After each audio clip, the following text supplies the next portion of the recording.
Ever since I was a child, I have always liked to travel at night. There is something about the road when everyone is asleep that soothes me. There are no noises of any kind in the pitch dark. And if you're lucky, you can fall asleep and wake up almost at your destination without realizing how much time has passed. That was my plan.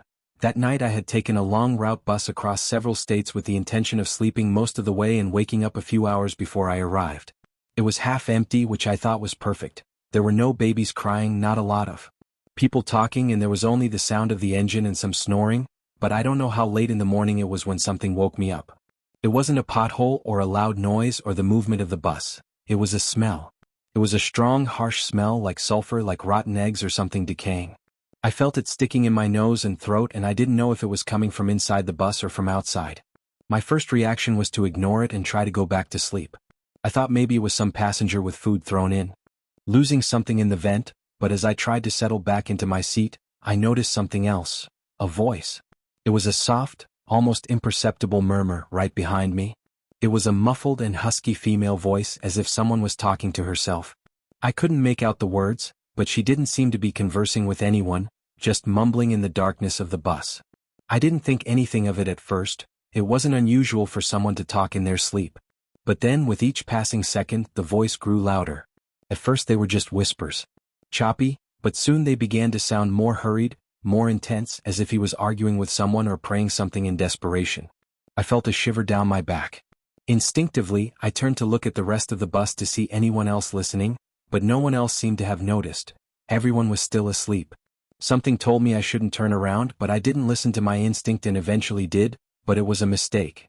Right in the seat behind me, an elderly woman was staring at me. Her face was tense with the eyes so wide that it seemed that at any moment they would pop out of their sockets. His mouth was moving fast with words I didn't understand. His skin was parched, almost grayish, with deep wrinkles and a gesture of rage that made me feel shivers all over my body, but the worst were his hands.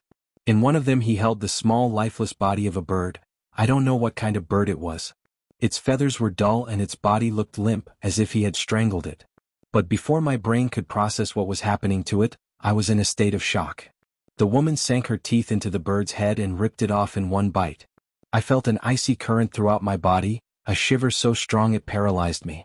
I stood watching, completely stunned, as she continued to chew rapidly with a mouthful of blood, while her eyes never left mine. I don't know how much time passed, maybe just a couple of seconds, though it felt like minutes to me. And that's when everything went out of control. The bus skidded on a curve in the road. I felt the tires go. Were sliding. And suddenly the driver lost control. I just held on with all my strength to the seat as the bus turned sideways and everything turned into chaos. The sound of metal crashing against the pavement, the screams of passengers, glass exploding in all directions. Everything was mixed in a single moment of confusion and fear. The bus ended up overturned. I don't know how I didn't die at that instant. I don't know at what moment I became unconscious, but when I opened my eyes I was still alive. The bus was on its side. I could hear the moans of the people and some of the passengers. Trying to get out through the broken windows, there was blood, but fortunately we had all survived, albeit with injuries. My hands were shaking, but not because of the accident, not because of the shock or the chaos. It was because of her. I searched with my eyes, my heart hammering in my chest, but the woman was gone. There was no sign of her on the bus and no one seemed to know about the woman. The paramedics arrived soon after, pulled us all out and took us to a nearby hospital. The diagnosis was the same for almost all of us. Minor injuries, bruises, some with minor fractures, but nothing serious. They called it a miracle, but I knew it wasn't luck. It wasn't a simple accident. I don't know if she keeps showing up on other buses, and I don't know if anyone else has seen what I saw. I just know that night it wasn't a simple accident, it was provoked, and the worst thing is that there is no way to know how many times this has happened and how many more times it will, happen again. We continue. I have always worked as a bus driver on long routes. For more than 15 years I've been driving on roads. Lonely, endless roads that seem to devour time. Throughout my work I have seen everything. Accidents, strange passengers, people who get on without a ticket and disappear before reaching their destination. But nothing has left me more marked than what I experienced that night on the road. It was a night route. We were on our way to a town about 5 hours away. The bus was almost full, although most of the passengers were asleep or looking at their cell phones. The road was quiet, without a lot of traffic, and the road was so dark. As usual, everything seemed normal until the bus came to a screeching halt.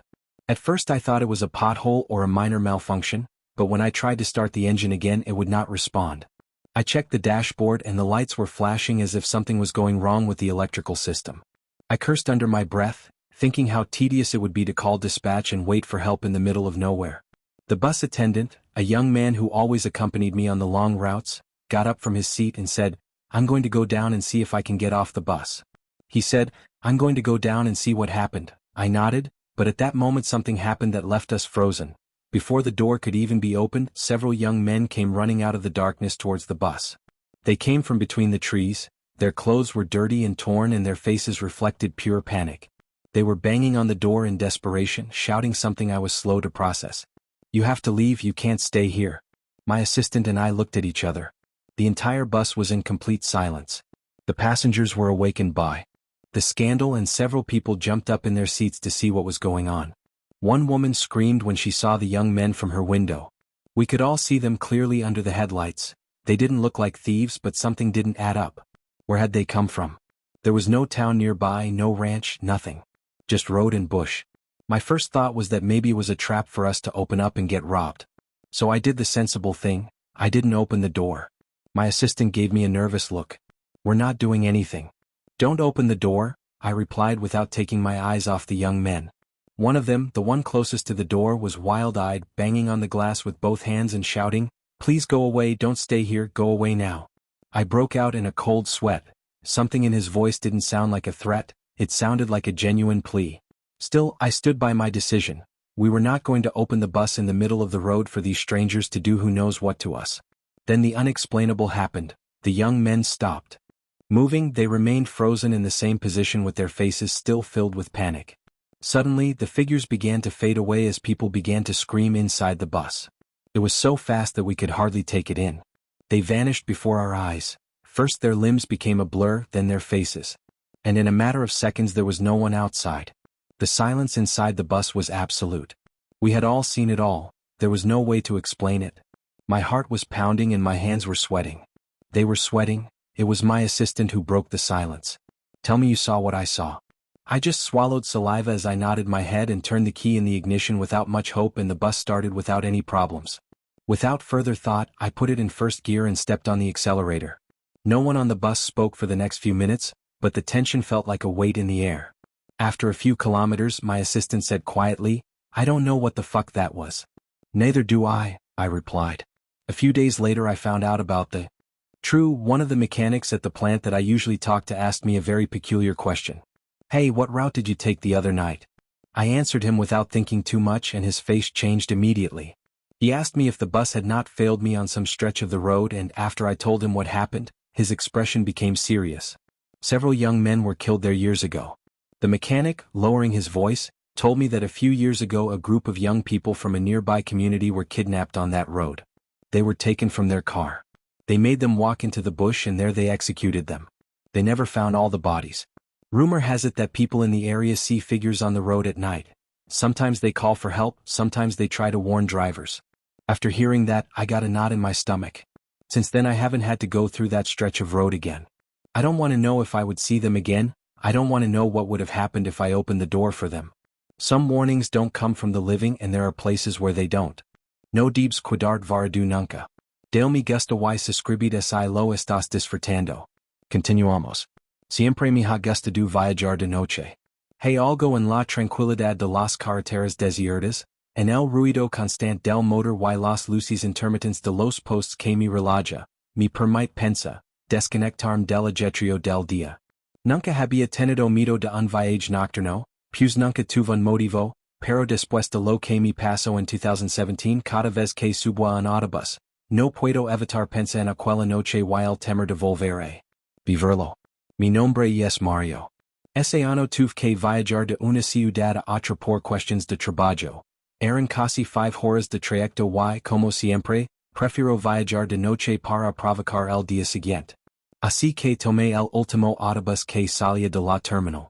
No había lino, había muchos asientos vacíos y todo indicaba que sería un viaje tranquilo. Me acomodé en la parte trasera, cerca del baño, para poder estirar un poco las piernas sin que nadie me molestara. El viaje empezó normal. Después de un rato me puse los audífonos y ser. I kept my eyes open trying to get some sleep, but not even 2 hours had passed when the bus made a stop at a small bus stop in the middle of nowhere. It was not a terminal, just a space where passengers sometimes got on and off. Some people got on. And the funny thing is that I never saw when exactly the man who sat next to me got on. He was a thin guy, dressed in black and had a cap covering his face. It didn't strike me as odd at the time, although I did find it strange that on a bus with so many empty seats he would decide to sit right across the aisle so close to me, but hey, there are weird people everywhere, so I tried to ignore it.